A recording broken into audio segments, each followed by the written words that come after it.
Maksud rahmatan lil alamin itu adalah dalam konteks beragama hanya bagi orang-orang Islam. Tetapi dalam konteks interaksi sosial adalah rahmat bagi semua hamba, bukan hanya orang beriman. Apapun tadi sudah saya katakan, apapun agamanya, apapun sukunya, itu tetap kita mendapat rahmat.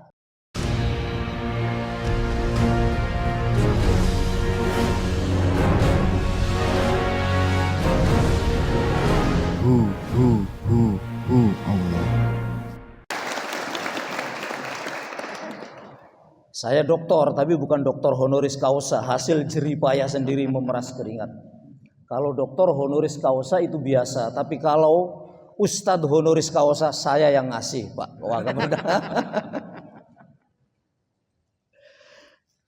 yang saya hormati juga para pejabat utama di lingkungan Polda Jateng, juga yang saya hormati PJ Ketua Bayangkari Daerah Jateng, pengurus Bayangkari Daerah Jateng, anggota Polri dan PNS Polri Polda Jateng, baik yang hadir langsung di majelis ini ataupun yang hadir melalui koneksi internet. Alhamdulillah.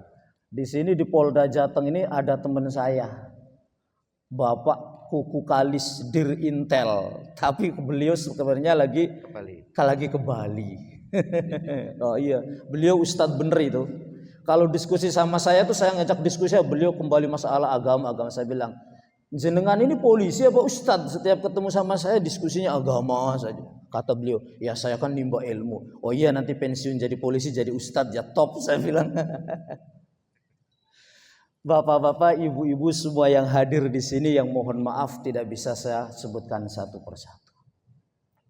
Salah satu nikmat terbesar bagi kita adalah menjadi umatnya Nabi Muhammad. Sebelum kita membahas tema luar biasa ini, aktualisasi keteladanan akhlak Nabi dan seterusnya, panjang sekali. Dengan aktualisasi keteladanan akhlak Nabi dan kepemimpinan Nabi besar Muhammad sallallahu alaihi wasallam, kita wujudkan Polri yang presisi. Luar biasa. Tepuk tangan dulu untuk temanya. Sebelum saya memasuki tema ini, saya ingin mengapresiasi kepada Polri. Coba kita lihat di negara manapun, tidak ada kepolisian yang secara nasional, mulai Mabes, mulai Mapolda sampai Polres, kadang sampai Polsek, itu menggelar peringatan Maulid Nabi. Hanya ada di Indonesia.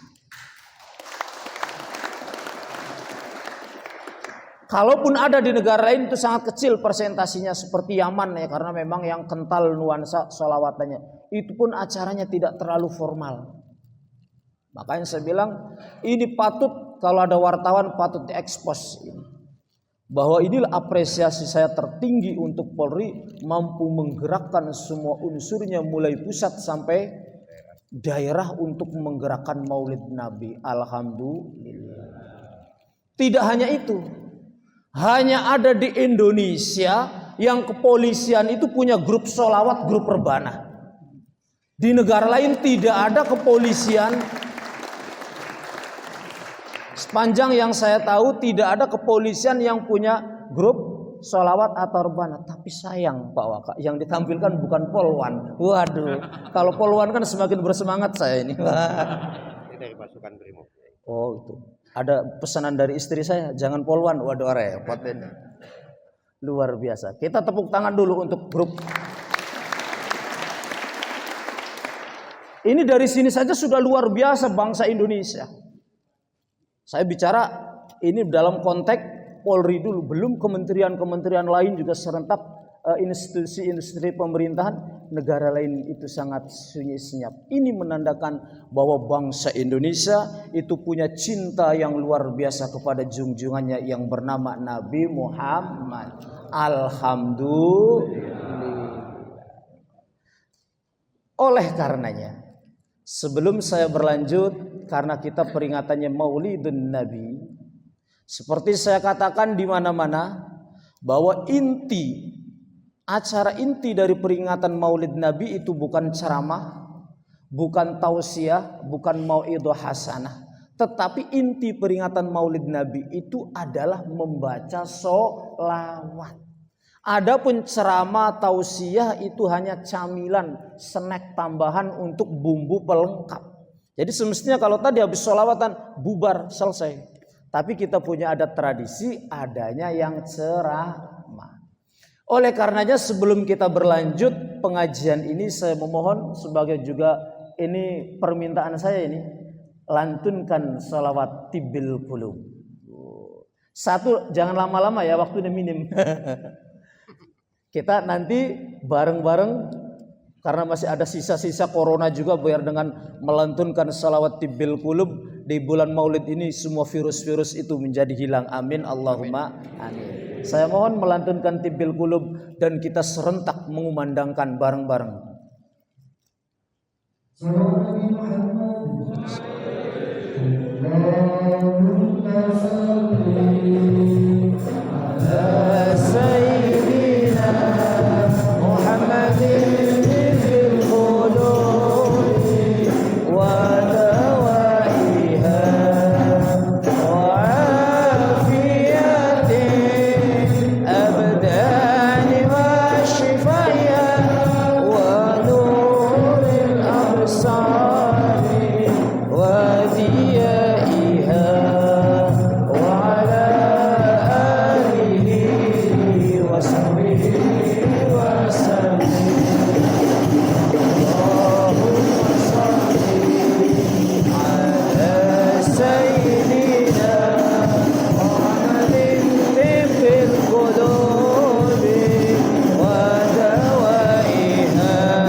Nabi Muhammad.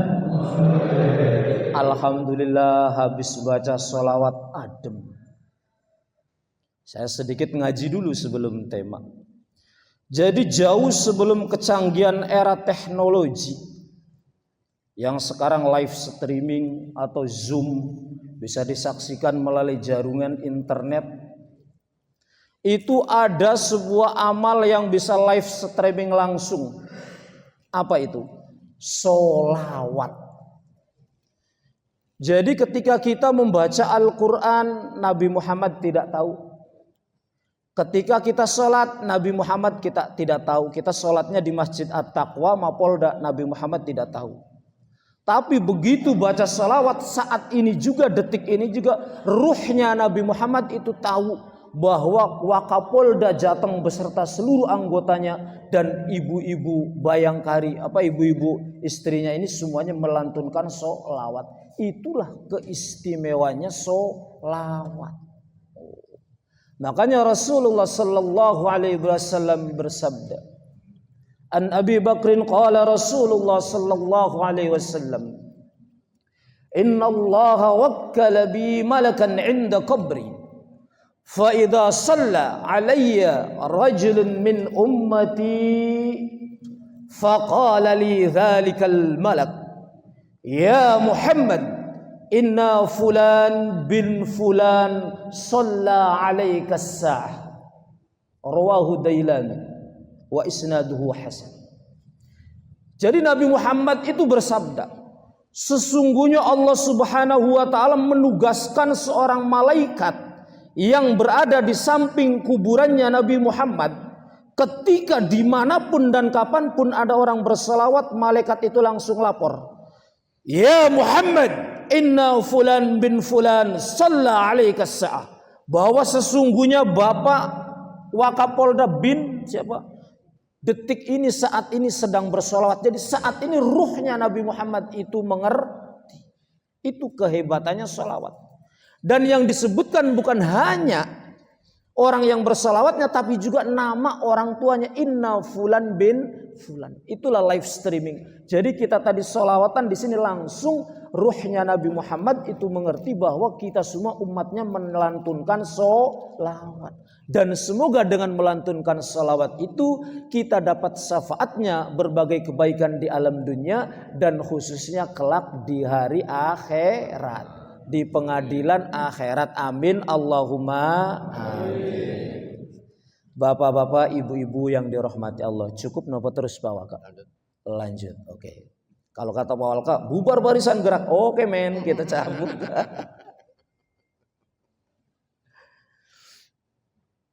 Kita memperingati Maulid Nabi Muhammad sallallahu alaihi wasallam terkait dengan tema keteladanan. Ingat baik-baik, kalau direkam silakan bagus. Ini cuma saya yang mengatakan begini. Kita sering bicara keteladanan Nabi Muhammad, jelas ayat Qur'annya laqad kana lakum fi rasulillahi uswatun hasanah. Tadi dibacakan oleh qorinya, subhanallah melengking, menyentuh hati. Kalau saya yang jadi polwan itu bersedia jadi istrinya. Kalau sudah punya istri jadi istrinya yang kedua. Sayang saya bukan polwan kan. Untungnya. Kalau saya polwan ya nggak mau lah. Ada sebuah, kita tidak sadar, kita sehari-hari ini tidak sadar. Hal itu sebenarnya uswatun hasan atau suri teladan Nabi Muhammad. Kita melaksanakannya tapi kita itu tidak sadar. Apa ya? Sering mulai dari sekolah SD, apalagi kepolisian, sekolah tentara itu apa? Bhinneka Tunggal Ika. Kalau kita mau mengamati Bhinneka Tunggal Ika itu adalah termasuk bagian daripada bentuk implementasi, aktualisasi teladan akhlaknya Rasul. Masa iya?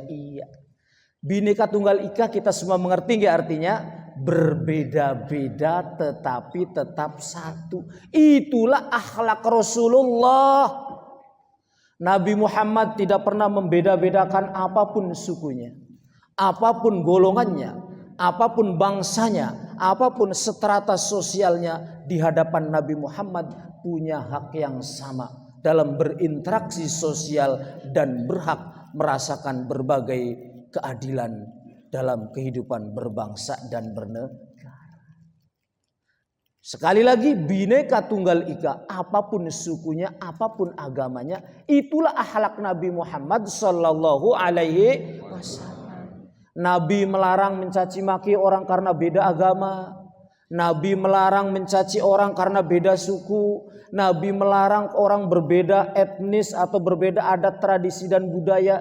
Itu yang dalam kehidupan sehari-hari kita disebut dengan Bhinneka Tunggal Ika. Sesuai dengan syariat Islam, itu unzilat syariah Islamiyah li ri'ayah masalihil ibad. Syariat Islam itu diturunkan untuk menjaga semua kemaslahatan semua hamba di muka bumi ini. Apapun agamanya, beda agama, beda suku itu tidak bermasalah.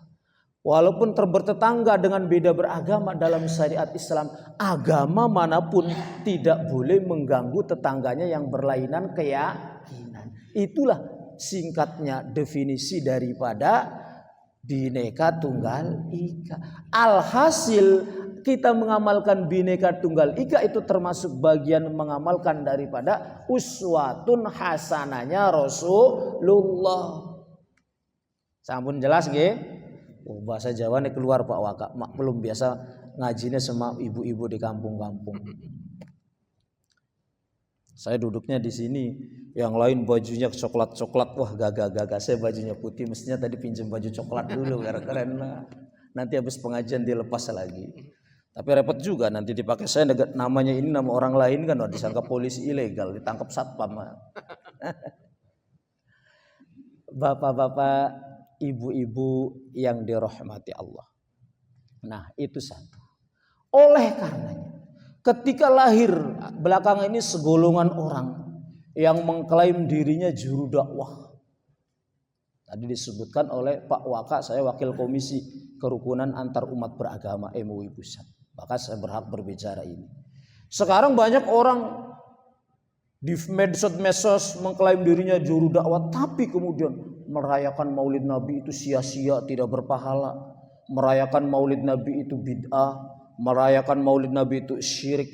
Saya katakan itu bertentangan dengan Pancasila. Betul apa betul? Karena bebas, setiap warga bernegara bebas menentukan keyakinan. Beda agama pun kita dianjurkan untuk menghormati. Lah ini ngakunya sesama Islam kok saling hujat hanya karena dia tidak mau Maulid Nabi, memperingati Maulid Nabi, kita memperingati Maulid Nabi. Itulah yang melanggar kode etik kerukunan umat beragama. Dalam konteks berbangsa dan negara kita itu simpel. Kamu mau melaksanakan agama manapun silakan, mau Kristen, mau Katolik, mau apa, mau Islam. Mau Islam pun silakan. Kamu mau ikut ormas NU, ormas Muhammadiyah atau apa, asalkan jangan ormas terlarang HTI yang jelas-jelas mengancam keutuhan NKRI. Bebas. Kita bermadhab pun mau mengikuti Imam Syafi'i apa Imam Hambali bebas. Kita la ikraha fid din, tidak ada paksaan di dalam konteks beragama. Lah ini kok sebagian golongan belakangan ini kerap ada orang memperingati Maulid Nabi dihina, dicaci maki, tindakan sia-sia, tindakan maaf. Itu Anda namanya tidak mengerti kode etik di dalam kerukunan beragama. Saya tegaskan. Berarti golongan mereka itu berarti juga adalah yang melanggar Bhinneka Tunggal Ika. Yang orang hanya karena yang satunya Maulid Nabi, yang satunya tidak, kok kemudian dilarang, dicaci maki. Itu kan jelas sangat tidak masuk akal. Lantas kalau begitu bagaimana Islam akan menjadi maju? Kalau di internal Islam saja hanya karena yang satu Maulid Nabi, yang satu tidak, kemudian tidak akur. Inilah salah satu faktor yang menjadi introspeksi kita bersama. Sudah saya tegaskan, jangankan kita sama Islam, yang beda agama pun kita itu dilarang menghujat, dilarang mencaci maki. Gimana Pak Polisi? Tadi saya itu begitu terkesan saat Mahalul Qiyam, subhanallah, berdiri semuanya menggema suara sholawat ini di sini luar biasa. Bapak-bapak, ibu-ibu yang dirahmati Allah. Itu adalah satu poin bahwa mereka-mereka yang kerap menyerukan bid'ah, syirik dan segala macam, itu mereka yang tidak bisa menjaga akhlakul karimah dari Rasulullah. Rasulullah, suri teladan Rasulullah dalam konteks beragama, tidak boleh kita dilarang untuk memojok-mojokkan golongan lain. Nggih napa mboten? Nggih napa mboten? Itu jelas. Oleh karenanya kita patut berbangga. Di antara tanda-tanda orang yang cahaya hatinya itu ada kebaikan, itu adalah orang yang digerakkan oleh Allah menghadiri majelis salawat. Saya yakin Pak Kapolda, Pak Wakapolda, semua personelnya yang hadir di sini, baik yang hadir langsung ataupun pihak jaringan internet, itu orang-orang yang baik. Kenapa demikian? Karena tanda-tanda orang yang hatinya baik itu orang yang hatinya digerakkan oleh Allah dengan segala kesibukannya bersedia hadir di forum atau majelis bersolawat. Itu terpenting. Makanya sungguh beruntung kita tadi ditakdirkan oleh Allah ini untuk bisa menghadiri di majelis sholawat ini. Bapak-bapak, ibu-ibu yang dirahmati Allah. Selanjutnya adalah kita patut bersyukur di tengah kedewasaan bangsa Indonesia ini, kita masih tetap diberi kebebasan berekspresi dalam berbagai kegiatan keagamaan. Coba bayangkan Pak Polisi, kalau panjenengan ke bapak-bapak ini polisi di Syria yang lagi perang negaranya, kira-kira bisa gak menggelar acara kayak ini? Tidak akan. Ini termasuk nikmat dari Allah. Di sini Bapak, alhamdulillah negaranya aman, tentram. Boro-boro mereka mau kumpul di sini mengadakan resepsi, Pak Wakapoldanya pidato boro-boro. Pak Wakapolda sudah memikirkan bagaimana keselamatan anggotanya karena di negara yang perang. Di sini kita negara yang aman tentram sehingga bisa melaksanakan peringatan sholawat dengan secara terbuka. Bapak-bapak, ibu-ibu yang dirahmati Allah. Nah, tadi kalau bacaan sholawat, sebenarnya ada yang lebih istimewa lagi. Istimewa lagi dari merayakan peringatan Maulid Nabi Muhammad sallallahu alaihi wasallam itu. Kita sedoyo sudah sering mendengar nama Abu Lahab. Abu Lahab itu siapa? Pamannya Nabi Muhammad tetapi tidak beriman alias orang kafir. Abu Lahab mati otomatis masuk neraka. Nah, ini ada kisah menarik Bapak-bapak. Cerita saja Pak Wakapolda ya. Nah. Imam As-Suyuti berkisah dalam kitab Arfat Ta'rif bi Maulidis Syarif. Jadi suatu saat Imam Suyuti itu mimpi bertemu dengan Abu Lahab. Abu Lahab itu pamannya Nabi Muhammad tapi sampai mati tidak pernah beriman kepada Nabi Muhammad. Imam Suyuti bertanya, "Wahai Abu Lahab, kamu sekarang sudah mati. Bagaimana keadaanmu di alam akhirat?" Abu Lahab tegas menjawab, "Wahai Imam Suyuti, ya jelas saya ini penghuni neraka. Yang Al-Quran saja sudah mengecap saya. Tabbat yada abi lahabi watab. Saya oleh Al-Quran itu kata Abu Lahab dicap, sudah distempel, dilegalisasi sebagai penghuni neraka selama-lamanya. Na'udzubillah summa na'udzubillah. Tetapi kata Abu Lahab, wahai Imam Suyuti, tahukah kamu setiap malam Senin siksa saya itu di neraka itu didiskon. Loh, kaget Imam Suyuti, masa di neraka ada diskon siksa? Iya betul. Setiap malam Senin siksa saya di neraka itu diringankan. Jadi siksanya tidak terlalu berat. Sekaligus saya itu kalau setiap malam Senin di neraka itu dikasih minum. Tambah kaget Imam Suyuti. Loh, masa iya di neraka kok ada diskon apa? Siksa dan dikasih minum. Benar Imam Suyuti. Apa itu Abu Lahab? Oh, kata Imam Suyuti. Ngapunten sebentar.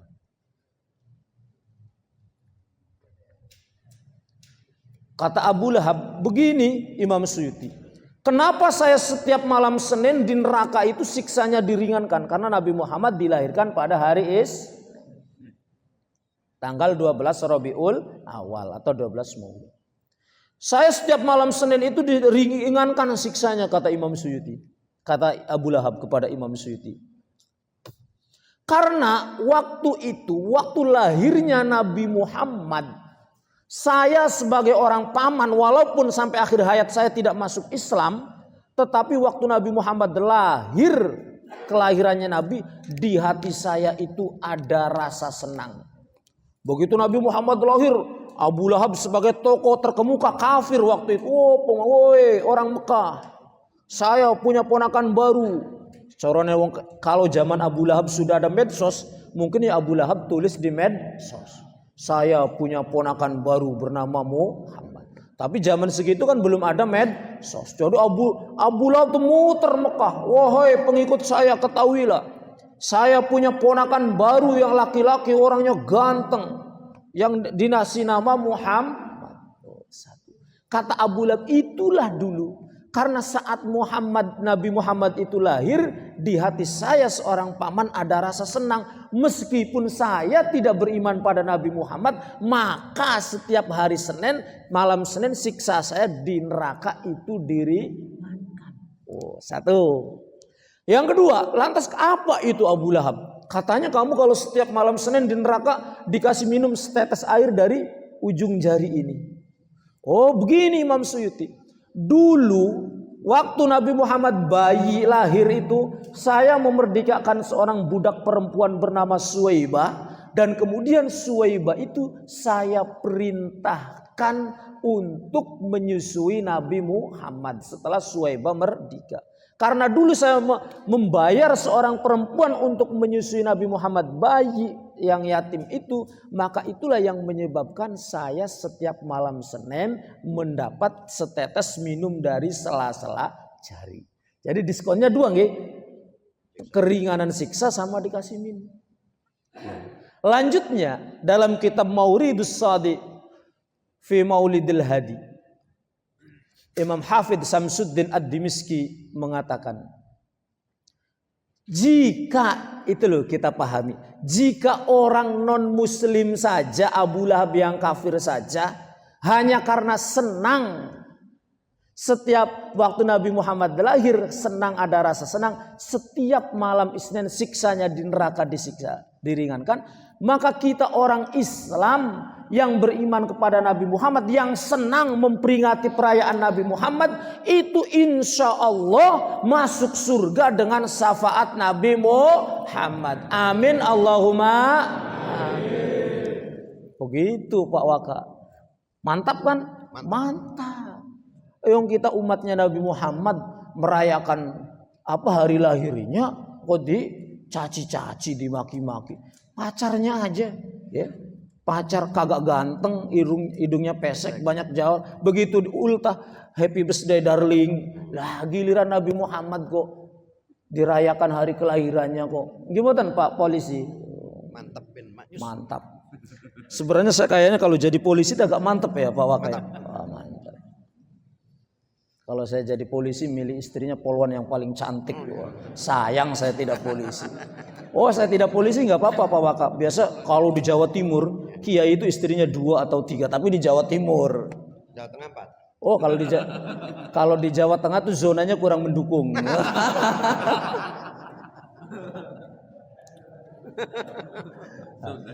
Nanti habis ini Pak Wakanya disangka bener ini nomornya polwan yang paling cantik, repot saya. Jangan Pak Waka.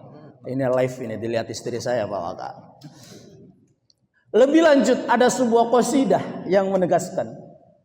Imam Suyuti dalam kitabnya Husnul Maqsad. Idza kana hadza kafiran jaa dhammuhu bitabbat yada wa fil jahimi mukhallada ata annahu fi kullil isnaini daima yukhaffafu anhu lis sururi bi ahmada fama dhannu bil abdi tula umrihi bi ahmada masruran wa mata muwahhida. Enak tidak mbak-mbak polwan, suaraku enak enggak? Kalau bilang enggak enak saya pergi tanpa pamit ini. Kalau bilang nggak enak, saya pergi tanpa pamit. Itu apa intinya? Imam Suyuti mengatakan dalam Nadhm, idza kana hadza kafiran wa ja'a dammuhu bidabbat yada wa fil jahimi mukhallada. Kalau ini Abu Lahab saja orang yang kafir, sudah diponis dengan ayat Al-Qur'an tabbat yada abi lahab wa tab. Kamu sebagai penghuni neraka selama-lamanya. Tetapi setiap malam Senin siksanya itu diringankan hanya karena dia waktu itu senang kelahiran ponakannya. Senangnya itu bukan beriman, hanya seorang paman lahirnya ponakan. Yukhaffaful anhu adab. Setiap malam Senin diringankan siksanya sebab ada rasa senang saat Nabi Muhammad dilahirkan. Fama dhannu bil abdi tula umrihi bi ahmada masruran wa mata muwahhida. Maka insya Allah kita orang-orang yang beriman, hamba-hamba yang beriman kepada Nabi Muhammad dan pada Allah, pada Nabi Muhammad, kita senang kepada Nabi Muhammad, kita merayakan peringatan Nabi Muhammad, itu insya Allah masuk surga dengan syafaatnya Nabi Muhammad. Amin Allahumma amin. Bapak-bapak, ibu-ibu yang dirahmati Allah. Selanjutnya adalah masalah tentang teladan atau aktualisasi teladan Rasulullah dalam kehidupan sehari-hari. Ayat Al-Qur'annya sudah jelas, wa ma arsalnaka illa rahmatan lil alamin. Merdu mboten Pak Waka? Sangat. Jenengan aslinya Solo nggih? Indonesia. Oh iya, enggak maksudnya dengan alunan suaranya Kiai Solo tuh enak mana? Mantap, cocok. Cocok ya. Simetris. Kulo rada enggak enak tadi sama kata Pak Waka. Ini apa orangnya masih muda, belia, sekolahnya di mana-mana. Kulo tuh umurnya asli masih muda. Orang mengira saya tuh mungkin sudah 45 ke atas. Oh, saya masih muda. 42. Iya. Saya tuh masih muda, tapi wajahnya kelihatan iya. Jadi begini Pak Waka. Saya kalau malam itu kan kalau istri saya sholat tahajud, saya itu ngintip apa yang didoakan oleh istri saya saat sholat tahajud. Ternyata saat sholat tahajud itu salah satu doa istri saya tuh, ya Allah semoga suami saya cepat kelihatan tua biar jangan ditaksir oleh perempuan lain. Loh. Masalahnya saya kan gini, kalau ke polisi, ceramah di polisi banyak polwan, kalau ngisi seminar di kampus-kampus banyak mahasiswi, biasanya habis itu minta foto-foto. Perasaan seorang istri bagaimana Pak Waka? Biasa saja. Wah, berarti mana istrinya Pak Waka? Ini Pak Waka ini ada potensi untuk nambah ini. Bisa tidak, tapi nambah oke gitu ya. Potensi ada, tapi keberanian yang belum ada.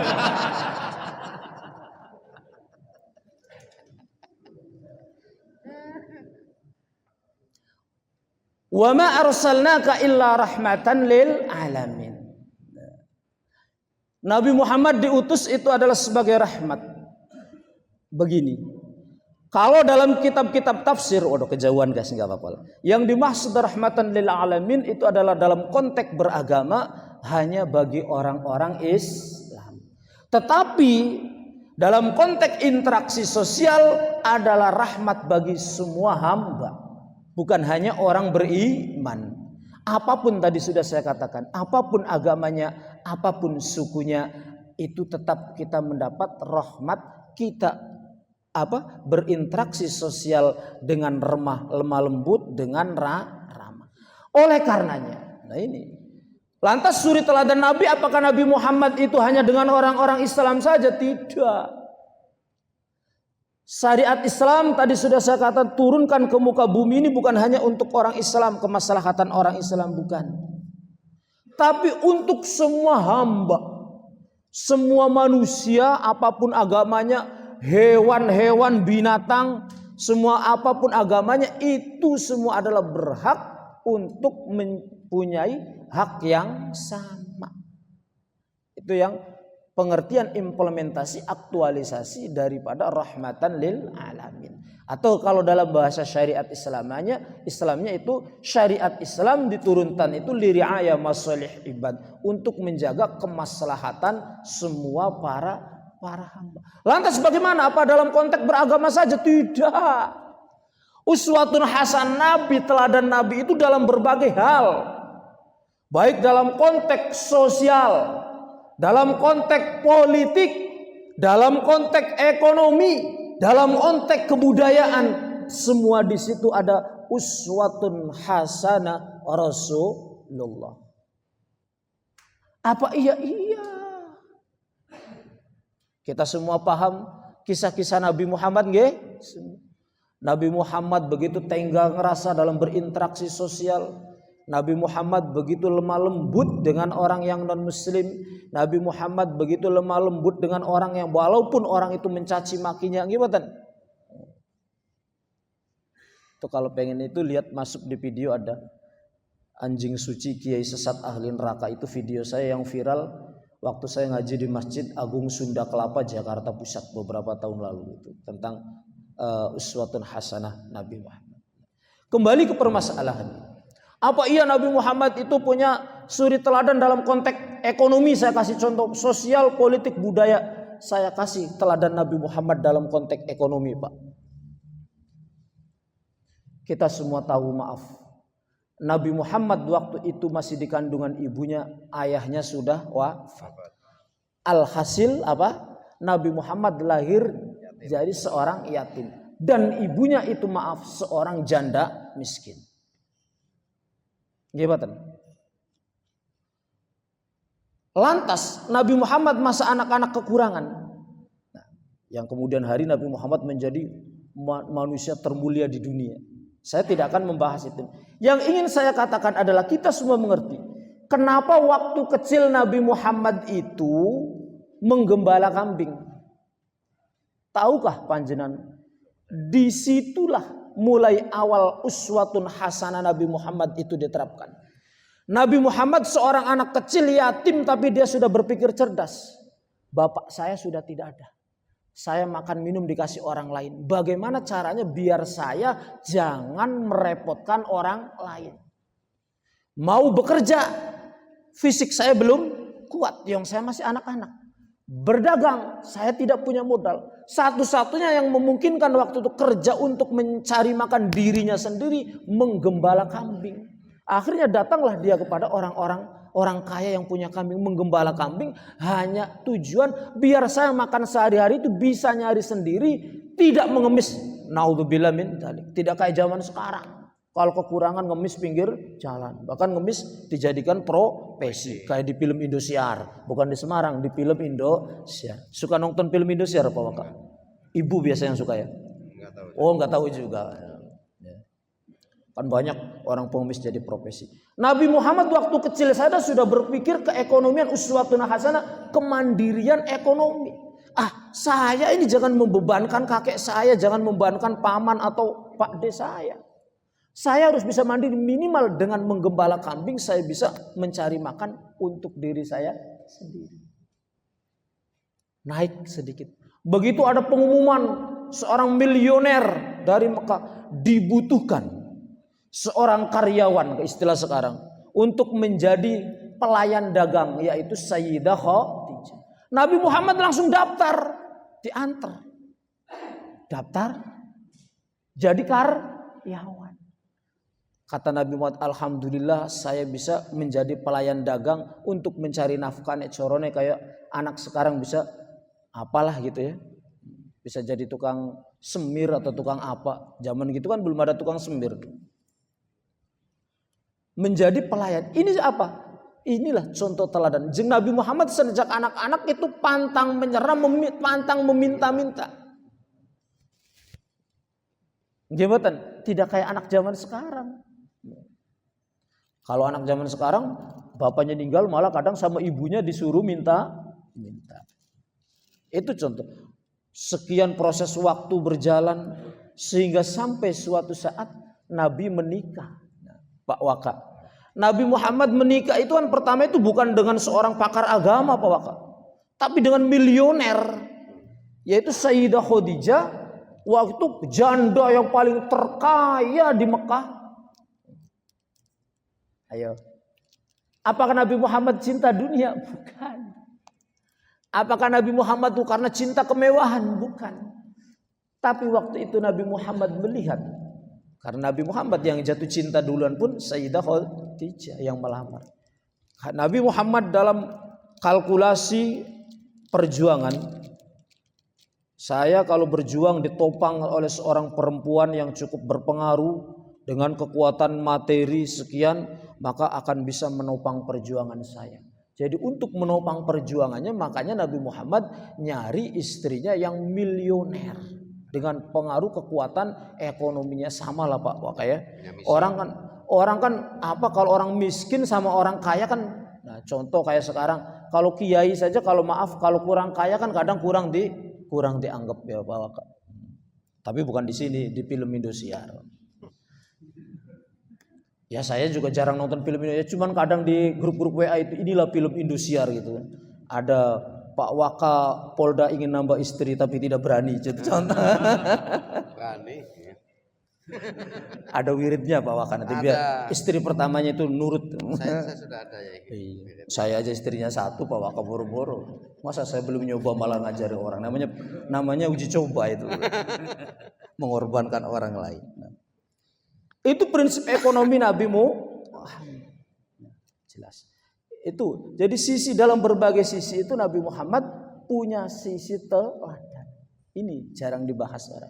Jadi dalam konteks ekonomi sejak kecil, Masya Allah. Orang mungkin kebanyakan melihat, oh ini Nabi Muhammad karena kondisi kekurangan makan. Bukan kekurangan makan. Nabi Muhammad kalau hanya pas ala makan, waktu itu sudah cukup ada sama kakeknya. Nah tuh. Jadi ini adalah bentuk uswatun hasanah bahwa jeneng Nabi sejak kecil dari sisi ekonomi saja, beliau itu tidak mau membebani kepada orang lain. Jadi sekali lagi saya tegaskan bahwa uswatun hasanah Rasulullah itu dalam berbagai konteks, baik itu ekonomi, sosial, politik maupun kebudayaan. Lantas kita bagaimana yang hidup di era sekarang sebagai umatnya ini? Saya berharap setelah peringatan Maulid Nabi ini, semua ini yang hadir ini baik yang online atau offline atau juga mungkin yang melihat tayangan tunda, itu akan setidaknya sedikit demi sedikit bisa menerapkan uswatun hasanah atau teladan Rasulullah. Contoh, jadi Pak Polisi tidak membeda-bedakan siapapun di jalan, kalau memang yang melanggar ya itu harus disemprit. Juga ada tamu, siapapun yang datang harus iya. Jadi saya ingat ini, saya pernah di Mabes pakai sarung. Saya kan kemana-mana pakai sarung. Waktu itu ketemu salah satu petinggi, nggak perlu saya sebutkan. Saya sudah janjian pas di gerbang itu, kata maaf Pak, peraturan di sini kalau masuk itu harus pakai celana dan bersepatu. Loh, saya sepatunya di rumah. Ya sana pulang dulu diambil. Dari rumah saya di Jepara ini. Terus saya bilang, saya kontak yang di dalam. Terus saya kontak yang di dalam, oh monggo, ini maklum orang tamu dari kampung jadi pakainya sarung. Tapi enak Pak Waka pakai sarung itu. Kalau kebelet itu cepet, jadi kebelet WC maksudnya, bukan kebelet yang lainnya. Nah, jadi saya berharap nanti setelah kita tadi didengungkan oleh sholawat dan seterusnya, dan begitu kita tercerahkan dengan rasa cinta kita kepada Rasulullah, setelah ini kita akan memetik poin-poin setidaknya. Nah ini kita terapkan. Kita menjadi uswatun hasanah, teladan minimal untuk keluarga kita. Setiap titik, setiap poin itu ada nilai uswatun hasanah. Ini bukan hanya orang Islam. Kalau Al-Quran bicara, tadi sudah jelas ayat Al-Qurannya. Sampai orang-orang non-muslim pun itu mengakui. Orang-orang non-muslim pun itu mengakui. Nah.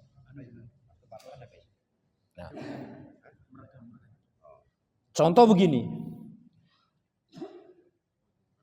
Thomas Walker Arnold dalam bukunya The Phrasing of Islam atau Sejarah Islam.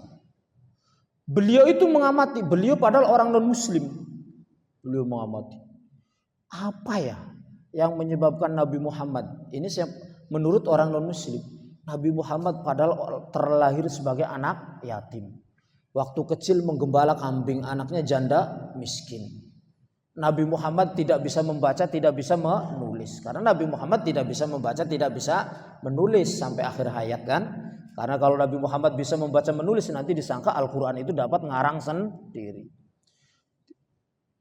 Dianalisa oleh Thomas, apa yang menyebabkan seorang anak janda miskin yang kecil itu menggembala kambing, tapi begitu besar menjadi tokoh terbesar dunia, menjadi manusia termulia di dunia. Ternyata sama Pak Waka, seperti perspektif Al-Quran.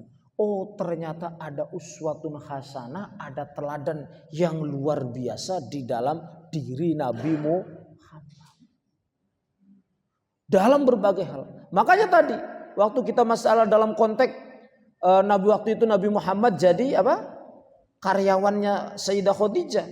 Karya Sayyidah Khadijah seorang milioner bisa jatuh cinta sama karyawannya yang itu jadi pelayan. Karena apa? Sayyidah Khadijah terpencut melihat akhlak teladan Nabi Muhammad. Jadi bukan hanya Al-Quran yang mengatakan kunci kesuksesan dakwah Nabi Muhammad itu terletak pada teladan. Orang non-muslim pun itu mengatakan demikian. Makanya kan ada buku yang viral itu. yang karangannya Michael Hart itu orang non muslim juga. 100 tokoh berpengaruh di dunia itu. Nabi Muhammad diurutkan nomor 1. Itu juga sama. Karena melihat tidak ada nabi manapun yang akhlaknya teladannya itu persis seperti Nabi Muhammad. Dengan para dengan orang-orang fakir miskin, dengan orang-orang suku pedalaman. Sekarang kalau kita lihat umatnya zaman sekarang bukan di Semarang ya. Naik mobil Alphard aja kadang ada mobil Avanza tuh diginiin saja karena dianggap bukan kelasnya. Apalagi yang kadang pakai motor-motor gede. Nah, itu contoh paling sederhana. Mereka umat yang Nabi Muhammad tetapi sudah kehilangan suri teladan atau akhlak Nabi Muhammad. Tapi alhamdulillah insyaallah kalau anggota polisi Polri Jateng ini insyaallah akhlaknya bagus-bagus, saya menyaksikan. Amin Allahumma amin. Saya estu dari suara hati nurani yang paling dalam. Tadi saat mahalul qiyam saya tengok ke kiri kanan. Subhanallah begitu khusyunya melantunkan solawat ya Pak Waka ya. Alhamdulillah Pak Waka ini berkah. Makanya kalau sekarang jenengan Waka, saya doakan periode berikutnya jadi Kapolda. Amin Allahumma amin. Setelah periode berikutnya Kapolri. Amin. Tapi ada titipan doa dari istrinya. Jangan didoakan kalau jadi Kapolri, jangan tambah, doakan istri tambah katanya Pak Waka. Istri saya 4 ya hari ini. 4. Luar biasa. Apa doanya Pak Waka? Apanya? Doa wiridannya biar istrinya. Tanpa doa. Oh gitu. Tanpa doa. Oh, Gusti Allah yang Maha Pirsa. tapi kan Pak Waka kan ganteng. Kalau saya kan kurang ganteng. Istri saya 4 tapi tidak ada 3 tidak pernah saya setujui. Oh gitu. Baru bahasa harapannya dan doa. Tinggal manusia laki-laki kuat nggak seperti itu? Iya. Jadi Ilaitalah. cukup sekian. Sekali lagi saya mengucapkan terima kasih, ini sebuah kehormatan bagi saya bisa hadir bareng-bareng di sini dengan para pejabat Polri di lingkungan Polda Jateng. Semoga silaturahim ini dan acara silaturahim dalam acara Maulid Nabi ini benar bisa dirahmati oleh Allah dan menyebabkan kita mendapat syafaatnya Rasulullah. Amin Allahumma amin. Karena syafaatnya Rasulullah itu bukan hanya kelak di akhirat tapi juga bisa di alam dunia, itu bisa langsung Pak Waka. Kalau ditambahi lagi bisa nambah lagi ceritanya nih Pak Waka. Ada bukti nyata kalau syafaatnya Nabi Muhammad itu bisa, wah sudah ada sabotase ini Pak Waka.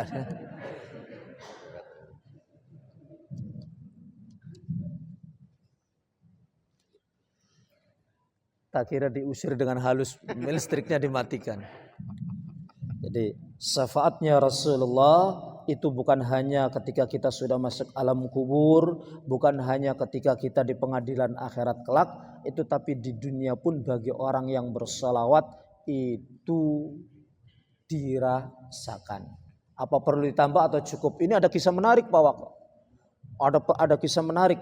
Jadi orang baca salawat di dunia itu bisa langsung dapat syafaatnya Rasulullah. Cukup apa ditambah? Mau latihan PHH ya. Oh ya siap. Oke. Nanti periode berikutnya kesempatan berikut.